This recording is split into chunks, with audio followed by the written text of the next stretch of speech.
This is a Las Vegas Sun sports podcast, The Rebel Room. Mike Grimala, I'm Ray Brewer. We are talking all things UNLV football today to be specific. Michael, big game coming here on Friday, UNLV rematch, guaranteed rate bowl. Here's what I can't figure out. Rebels put up 72 against a very bad Dixie State team, whose quarterback looked like me. They're 2-0. They've looked great. They beat a Houston team that put up a heck of a fight against Oklahoma last weekend. And I know they lost 49-36 last year in the Guaranteed Rate Bowl. I know Kansas threw all over the yard against them. But Kansas only scored, 18 points on Saturday against Illinois. How is UNLV a 7-point underdog in that game? I don't know. I picked UNLV to win this game before the start of the season. I think they are going into this game with a lot of confidence. I think Kansas State may not be as good offensively as what we saw in that bowl game last year. They, like you mentioned, they only scored, 18 points, you said, in that game last week, and threw a pick six in that game. So they're taking points off the board for the offense. The line is probably a little bit high. There's probably some group of five bias in there and some, power conference team. Kansas was, just ranked a week ago, so people still have that image of them as a top 20 caliber team, which they have proven to not be so far this season. So it was, I will say it was, if you're a UNLV fan, that was a very disappointing result for Kansas to not be able to win that game. Like if you're playing them, if you've got to play them anyways, you want them coming in 2-0, ranked number 18 or 17 in the country. That would have been the feather in your cap if you're the team that then knocks them off instead of getting them a week after they're knocked off and falling out of the top 25. So that's a bit disappointing. But I do like the way UNLV matches up in this game. Yeah, you wanted to have that top 25 victory. Of course, UNLV, I kind of buried the lead a little bit, but they're coming off just a complete demolition of Dixie State, now named Utah Tech. I apologize. Utah Tech, yes. It went from Dixie JC to Dixie State to Utah Tech. Okay. And UNLV gained nearly 700 yards, a program record. 72 points was the second most points scored in UNLV history. And you got to be feeling good about yourselves. The Rebs are 2-0. They're very much alive in that conversation for that playoff. Boise looked good. They almost beat Oregon. Boise's probably a little better than UNLV theoretically. Or at least perceived that way. That way. But listen, a month ago we talked about this team being playoff worthy. And some people straight up told us that we were crazy. Right? I'm a homer. You're drinking the Kool-Aid that I've provided, Michael. Completely wrong. If anything, 2 weeks into the season, UNLV has live action, especially with Liberty looking awful against New Mexico State. Yeah, Liberty almost lost that game. I should have lost that game. Yeah. Tony couldn't help us out. They were down by a couple scores in the fourth quarter. They had to come. They had to rally to win that one. If they lose that game, UNLV is probably the front runner at this point. And we've already seen them in some brackets where prognosticators are putting out their 12-team brackets already, and we've seen UNLV be that group of five team in a number of them. So they are on the radar. They're the front runner in some people's minds as of this point. A win at Kansas would probably, obviously really help that cause. You really wanted Boise State to win that game at Oregon. That would have helped. Would that have helped? Because you play Boise. I mean, if UNLV wasn't playing Boise, then you wouldn't want them to win. But since you do get to play them, you want Boise to be undefeated and as highly ranked as possible coming into that game. Okay, so let me ask you this. Say UNLV goes undefeated. They win every regular season game on their schedule. Kansas on Friday, Boise State later in the year, at Oregon State, Fresno, the whole kit and caboodle. UNR for fun, right? Yep. They play Boise in the finals of the Mountain West. Uh-huh. They have to win that game regardless to go to the playoff. You've got to win the Mountain West championship game. That's the barrier for entry. So only 5 teams, after all the conferences are decided, only 5 teams are up for that college football spot, and that's the playoff spot. And Mountain West is one of them. So you've got to win the Mountain West championship, yes.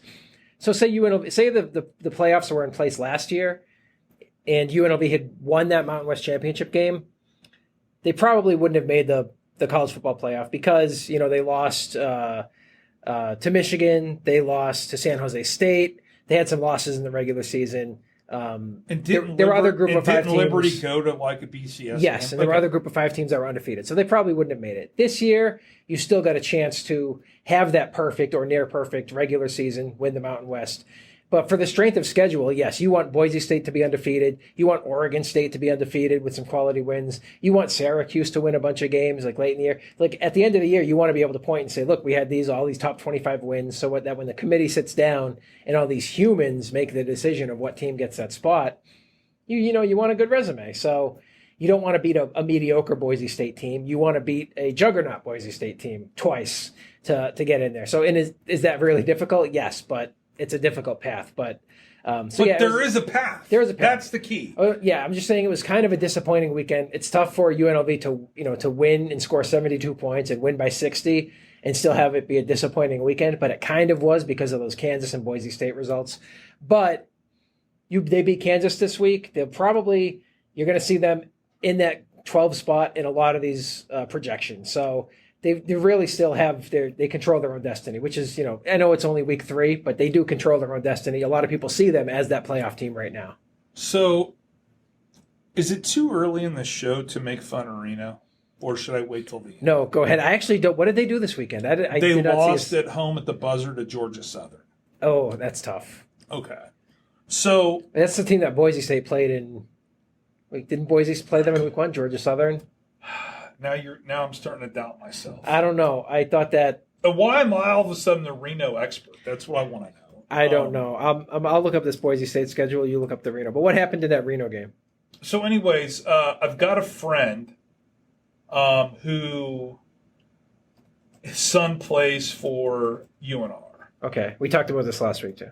Have we? Yeah, or at least you mentioned that you have that in. They lost 20-17 to Georgia Southern. Okay. Okay, this does a disservice to the fans. I mean, to our listeners. Could I pull up the photos? Sure. Of this is the Georgia Southern did lose to Boise State the week before. Okay. In a competitive, but so this is my friend. He's at the game, right? Okay. Look at the crowd. They're playing. Look at that. There's not a lot of people. I think we have staff meetings that are more well attended. Yeah, and you just look at the state. I just hate how UNR brings the whole league down. I mean, I'm sorry, like, people want to know about the Kansas game or why UNLV's great or what's the verdict with the offense, but I saw these photos and I'm like, forget about the 690 yards or the 72 points. It's just how awful is Reno? That should be forget it calling it the Rebel Room. Uh-huh. We should call it How Awful is Reno, a podcast with Ray Brewer. The Reno Bashing Room. Yeah. It's like a spin-off podcast. Did you see the UNLV attendance for that home opener against Utah Tech? Not even a marquee opponent. It was 24 and change, which was a better than 20% increase from last year's home opener. They had more than 7,000 students claim their tickets this week.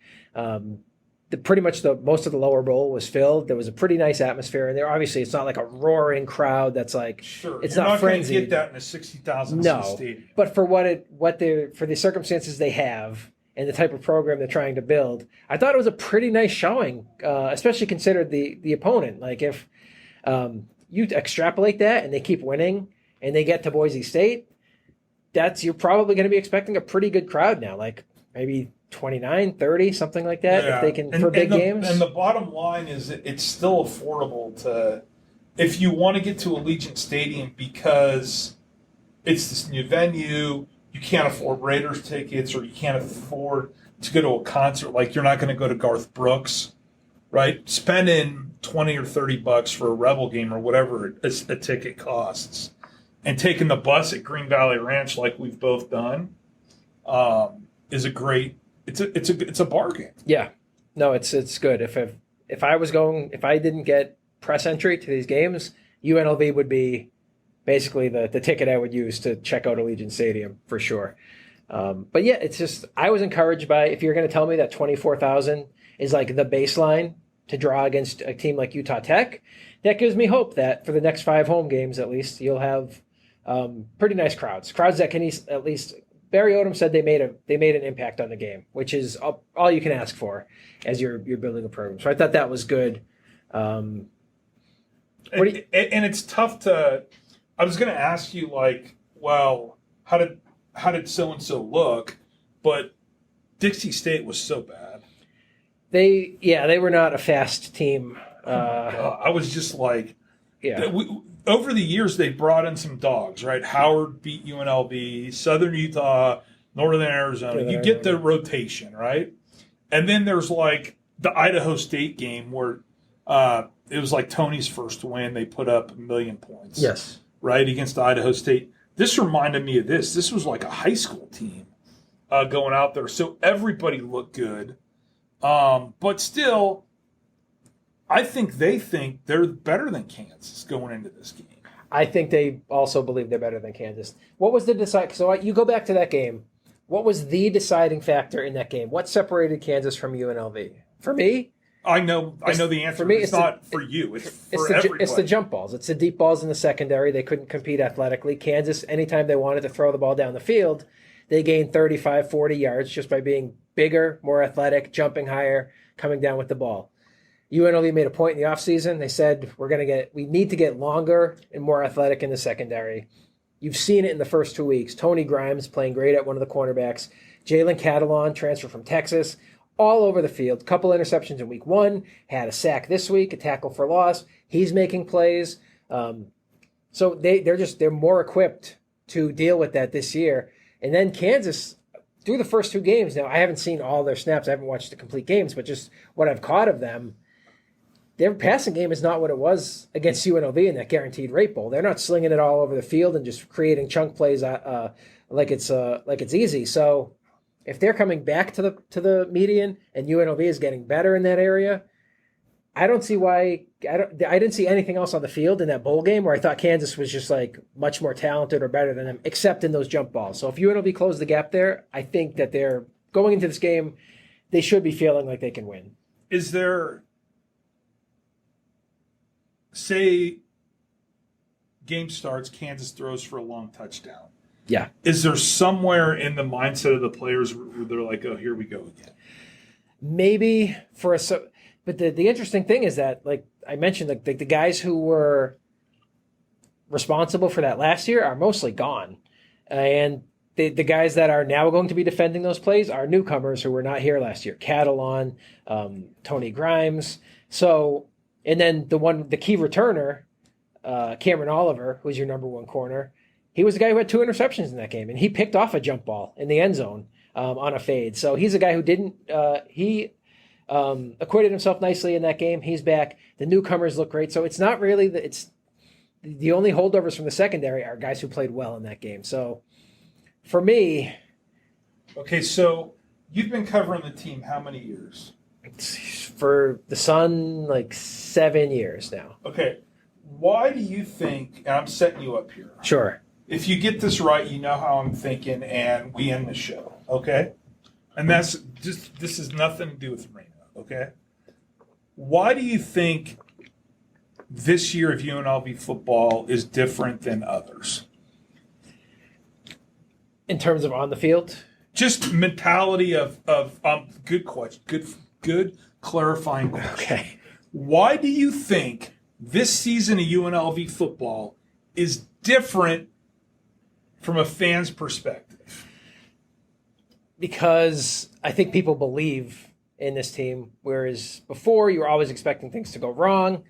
Now you're sort of hopeful, and it's the difference just between winning and losing. Like people believe it's a winning program now. You expect to win.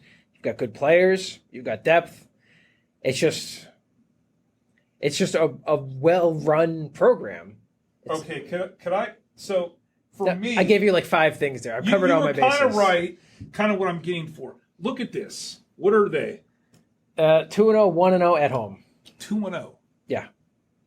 before we'd be saying 4 more wins to bowl eligibility, right? Yeah, and you're trying to squeeze them out, and you're like, well, if where you can we find these 4 wins? Okay, Reno's a win, 3 left. Where can we find 3?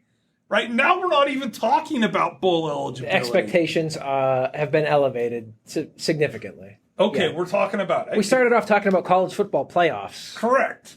Before, we're just like, could we somehow find a way to beat Hawaii, and now we only got to go hunting for another 2 or 3 wins. Yeah, which is something we talked about before the season opener, which was like we touched on, because the expectations are so sky high, if they lose this opening game, is it going to just, crash the season where people are just like lose interest because now you are back to just making any old bowl game now that the playoffs are off the table.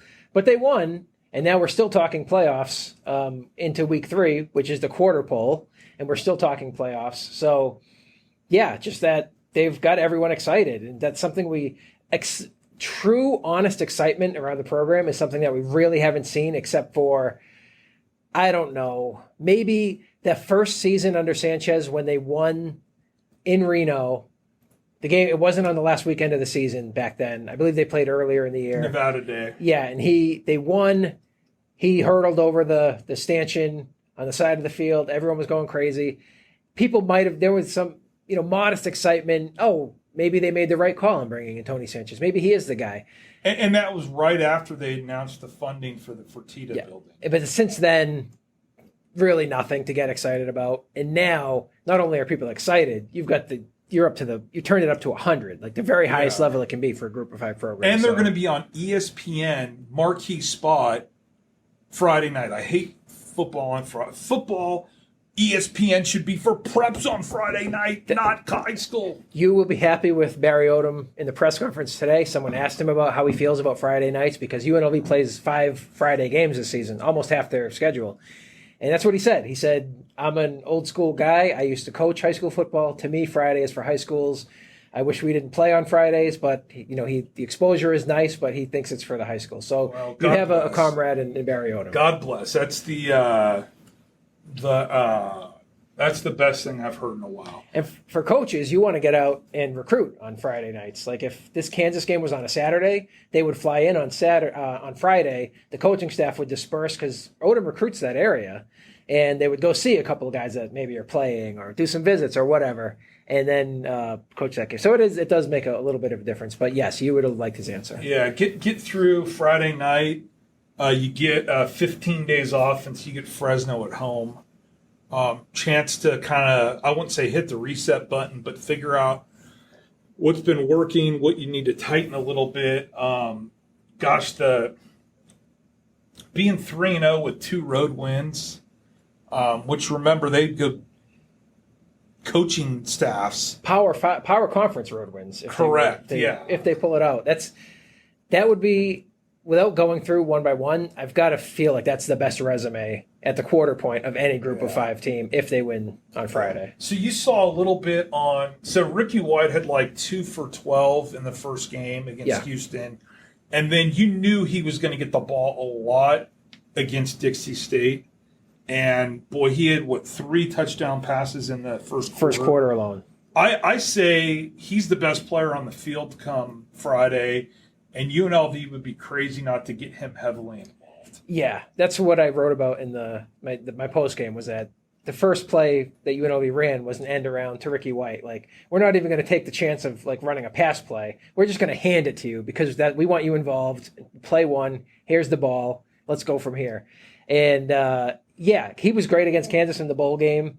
I don't see any way that their defense is going to do a better job on him. They can pay more attention to him, but personnel-wise, Ricky White should be open. He should have a chance to make big plays.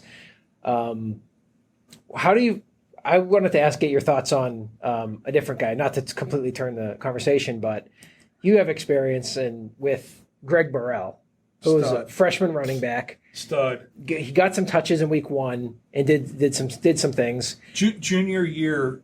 Sorry to cut you off. Yeah, go. Junior year, he played basketball for DP. Junior year, they're at Gorman, first round of the playoffs, and he threw it down on somebody.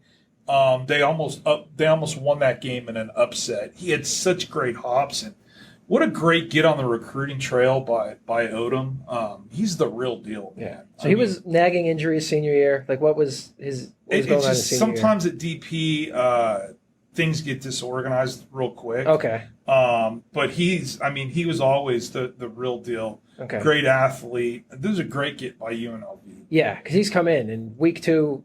You know, it wasn't all with the ones. You know, some of that came, after the game was out of reach, but 11 carries, over 100 yards. He got his first touchdown. He broke a long run. He looks good, and this is a program that, as we learned last year, they'll play freshman running backs as long as they're producing. And right now, he looks like their best back. Now, that's just 2 games, and one of them is against Utah Tech. But to my eyes, he looks like he's outplayed Jaden Thomas, who is their returner from last year. Yeah, and I love that. I've always wanted a local to come to UNLV and have success. And we thought we had that with Kenyon Oblad. He couldn't get on the field with Aurora. But if somehow we could have a local who's the face of the team, if we could have the Greg Anthony, or the Freddie Banks for football to really pave the way, that would be very good. Like a running back who's churning out 100-yard games on a regular basis and scoring double-digit touchdowns. Yeah. For a local kid would be great. But yeah, Odom spoke highly of him. It sounds like they're open to giving him more of a role in the offense as long as he can do the other things, that go along with being a running back, pass protection, being lined up, knowing the play calls, all that stuff. But he's been the guy that's maybe more than anyone has jumped up the highest in my book after 2 weeks. So I just wanted to bring him up and give him a shout out. Yeah, it'd be interesting to see how the rotation looks. You play so many people against Dixie, right? You went 3 deep. He said most spots. Odom said they got more than 90 guys into the game, I think he said. Yeah. When you got 105 in the program, that's pretty good, right? Yeah. So, but Michael B. in the great state of Kansas, where our friend Case Kiefer went to college. Well, is it Missouri? Because the game's in Kansas City at Arrowhead Stadium. But you're right. I thought it was in Lawrence, which is in Kansas. I did too. I forgot that they moved the game to the MLS team. As did I, until I smartly double checked before making travel reservations and booking hotels and all that stuff. Yeah. But so good friend of mine is going to the game with his son. His dad lives in Lawrence. He's a KU fan. He's a local guy, born and raised here. So he's going to get to go to the games. Looking forward to his stories and looking forward to reading your stories. But even that's a bit of a break for UNLV, don't you think? Like instead of playing on campus in Lawrence, you get them in a giant NFL stadium off campus. I feel like the fan impact will be a little bit muted. The same way it is at Allegiant. It's a smaller stadium. Arrowhead? No, they're playing at the MLS stadium. Oh, they're playing at the Sporty Kansas City Stadium. Oh, right. Yeah, but still, the point remains. Like I feel like that's you're not going to get a lot of students there. Versus, so this Friday night, this is a good score for UNLV. Put it that way. Okay. No, and do you want to give are they gonna win this game? I feel even more confident than I did when I picked them preseason. And I picked them to lose in the preseason. So like they're rolling.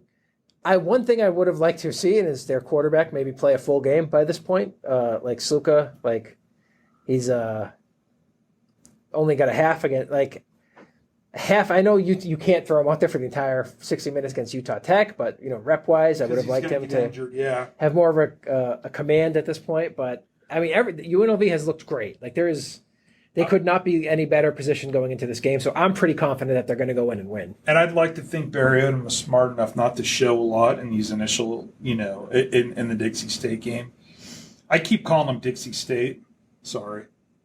No, hey. It's their fault for changing it so many times. What did they change? They changed it to something else in between? It was a JC, and then it became a D2, I guess. And then it became a D1. And they went from Dixie State, which I think had some roots like UNLV with the Rebels, to Utah Tech. Okay. Yeah. No, it's UNLV did what they had to do in that game. And then some 500 yards rushing. All that, big plays. I think they pretty primed to score another win here, 3-0 when we do this next week. Well, a Las Vegas Sun podcast for Mike. I'm Ray. Thank you for listening.